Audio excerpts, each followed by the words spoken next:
The Dragon Ball Z anime creator Akira Toriyama has passed away at the age of 68. This is something very personal to me because, like many people, Dragon Ball Z was a big part of my life and childhood. Even people who were not the biggest anime fans know about Dragon Ball Z and have watched it. I can say that I have consumed and owned about almost every piece of Dragon Ball Z merchandise, from VH tapes of Dragon Ball Z episodes to toys of Dragon Ball Z characters. And who can forget all the video games that have been released over the years? I remember the first time I played Dragon Ball Z Budokai on PS2 at a friend's house and playing that game all the time. The impact that Akira Toriyama had on everyone is one that cannot be measured. He single-handedly created one of the best animes in the world. Dragon Ball is one of the best-selling animes of all time, hitting a record-breaking sales that still to this day have not been broken. Regardless of sale figures, just on influence and impact alone, Dragon Ball Z will go down in history as one of the best animes of all time. Akira Toriyama's death was a huge shock to everyone, and many people, including big anime creators of other legendary animes like One Piece and Naruto, have sent their condolences and paid their respects after his death. Many big government officials have also paid their respects and showed their love for his work and achievements, really showing you how much of an impact he had.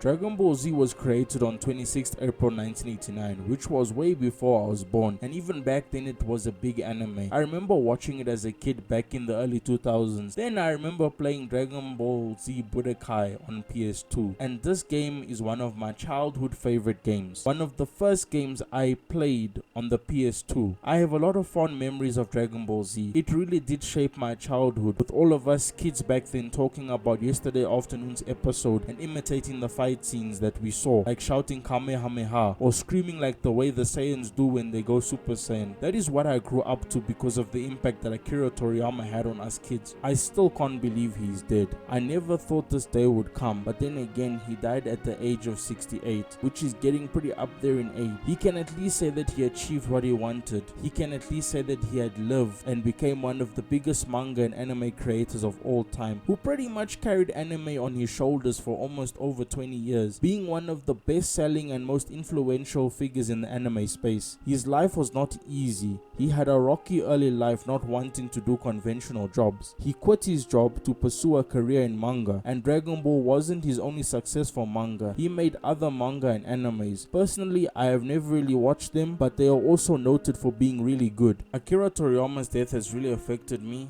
and I was shocked to hear that he has died. I'm really sad that we lost a legend and someone that I actually looked up to. I don't really have role models anymore, but if I had to choose one, it would be Akira Toriyama, and I am really saddened by his passing. I send my condolences to his family and to pay my respects to someone who shaped my childhood. And with that, this is the Chilly Man signing off. I thank everyone for watching. Rest in peace, Akira Toriyama.